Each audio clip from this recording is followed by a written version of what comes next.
What's up, everybody? Welcome to another episode of my hip hop review. Before I start, I want to say rest in peace to Ruby Dee. You guys know who Ruby Dee is. She's an actress. You know, she was in movies like The Eyes Are Watching God, Do the Right Thing, American Gangster, and the list goes on and on. She died, I believe, Wednesday, so rest in peace. Her legacy will live on. And so I call this edition my albums it took me long to get. Like, these are just albums like hip hop and R&B and rock that just took me long to get. So here it is. First one, Curtis Mayfield, Superfly, released in 1972 on Curtain Records. I already did a review on this album. I gave it a positive review. I claimed this album. Very dope album right here. You know, Curtis Mayfield, he did a whole soundtrack to his movie Superfly with Ron O'Neal. So if you guys, I'm gonna post a link to this review. So Curtis Mayfield, Superfly, 1972. Next album, Led Zeppelin's Houses of the Holy, released in 1973 on Atlantic Records. Singles I was known for are Over the Hills and Far Away, Dancing Days, Dear, Maker, and The Crunch. This album right here, in my opinion, is the best Led Zeppelin album they ever did. Even better than Physical Graffiti, in my opinion. I mean, this whole album is just, it's like, it has a lot of sounds to it. Like, there's some, like, they go to that James Brown funk with the crunch. Dear Maker has like that kind of reggae kind of sound. No Quarter has that progressive rock sound to it. So it just has like a whole lot of different sounds to it, you know. And Jimmy Page, he did his thing on the production on this whole album, you know.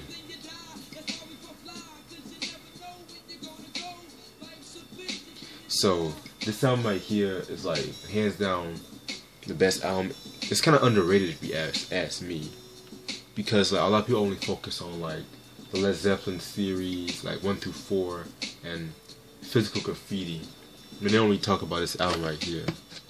And I really do love the album art to this album too. It has that like that mystical, like out the box kind of feel to it. So expect a review on this album when I start like my rock album review, but I'm debating which album I should do first, this album or Steely Dan's Outta for my rock review, so stay tuned for that.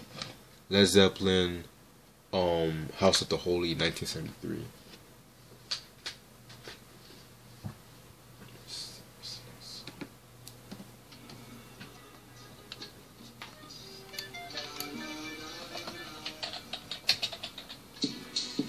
Alright, next album,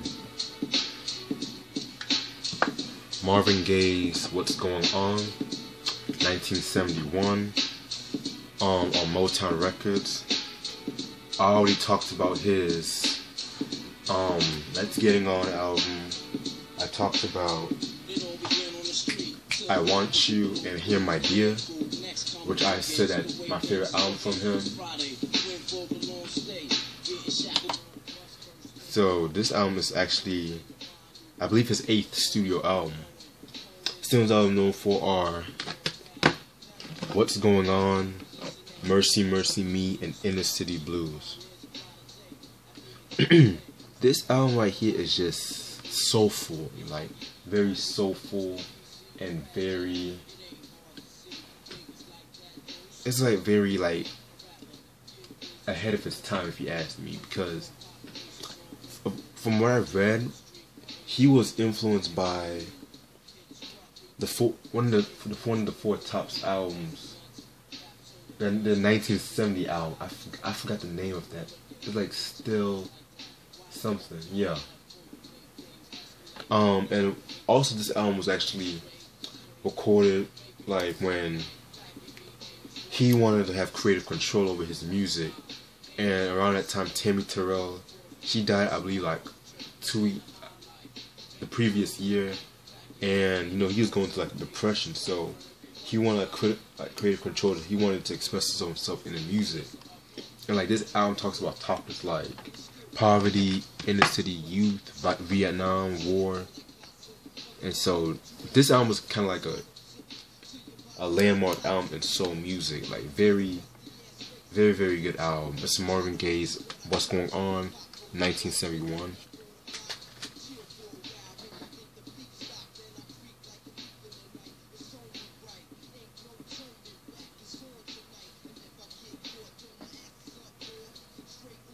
Okay, next album, N.W.A. Straight Outta Compton, released in 1988. I actually bought this online, and so that's why I don't have the cover of this album. So this album right here, you guys should know about this album. This is actually released on Ruthless Records. Like singles I'm known for are Straight Outta Compton, what else? Express Yourself, Gangsta Gangsta, and Fuck the Police. This album is like probably one of the most influential gangster rap albums of all time. You know, this album was controversial, it was dark, it was gritty. Like it just pushed West Coast hip hop to the forefront in hip hop. Like, and most of the album was written by Ice Cube and MC Ren. And also a little trivia though. The song Fuck the Police, you guys should know about that song. Classic song right there. They actually got a letter from the FBI. They said warning about the lyrics of the song. So if you can get a letter from the FBI, then you know you're doing something. Like, you know, like you're making a cause about something. So a lot of people actually said like Niggas for Life is their best album. You know, I don't know, man. Both these albums are dope. You know, I love this. I love Niggas for Life. I mean, I don't know. And this album was actually re-released a couple of times too, though. I believe it was actually first re-released was like around 2002, I believe. And this album, I think another re-release happened like on the 20th anniversary, where in that edition I believe has some remixes from other rappers too. So N.W.A. Straight Outta Compton, 1988. Pick it up.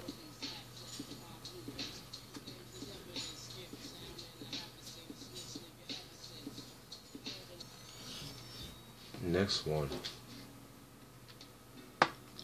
Nirvana's In Utero, released in 1993 on DGC Records. Need I say more about Nirvana? One of the greatest rock groups of all time. Basically changed alternative rock at the time, you know. This album's, in my opinion, I love this album more than Nevermind. And Nevermind is a dope album too, though, but this album is just, this album is just nice. Singles I'm known for are Heart Shaped Box, All Apologies, I love that song right there, Rape Me, and Penna Royal T. That was actually supposed to be a single in 1994, but since Kurt Cobain's death, I believe, they actually canceled that single. So it actually became a single this year, from what I looked up. This album, I love this album. Originally, this album was supposed to be released in late 1992, but from what I read, like, I heard that the band members did not really like the production of this album, because I kind of felt it was a bit too rough. And I kind of feel that way too, because some of the production on this album was like, it was like more loud. I can't really hear like the Kurt Cobain's like voice in some of the songs though, but that doesn't really take away from this album though.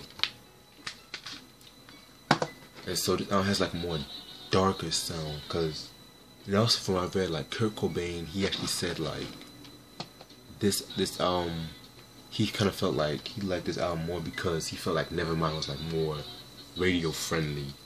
So here you go, Nirvana's In Utero, 1975. I mean 1993, excuse me. And the last two albums are Smokey Robinson's Quiet Storm and the Smokey Family Robinson album. Alright. That's Quiet Storm right there. Smokey's Family Robinson. Okay, let's get started with Quiet Storm. Quiet Storm, released in 1975 on Motown. Singles that album is known for are Baby That's Back At Ya, The Agony and the Ecstasy, and Quiet Storm. Oh, and a little trivia. The song, Wedding Song, that was actually recorded for Jermaine Jackson's wedding to Hazel Gordy, Berry Gordy's daughter. So there you go. Quiet Storm was like a very influential album in the 70s because around 1975 a lot of musicians like Marvin Gaye, Sly and the Family Stone, Stevie Wonder, they were known for like the more funky sound and things of that nature. And so that album, those albums were like very, I mean, this album was like, he wanted to go out the box. He wanted to make like a more soulful kind of album. That, like from what I think about this album, it's like a mixture of 60s miracles era mixing with little contemporary R&B. That's how I can explain Quiet Storm. Like songs like Quiet Storm, like that song is a classic song because it actually influenced like smooth R&B, and then people still use Quiet Storm music to this day in radio stations. So The Agony, Ecstasy, that's like a true story about how I believe, from what I read up, I'm not going to go into that, no, nah. Anyway, other than that, Quiet Storm 1975. Now, Smokey's Family Robinson, that album, in my opinion, is underrated. A lot of people actually say that's his best album to date. You know, that album is dope, but I gotta listen to it like a couple more times to appreciate its value, because believe it or not, before this CD was released, the Family Robinson albums were out of print, like, for a long time, I believe. So that's why a lot of people kind of swept it under the rug, because they were more into Quiet Storm.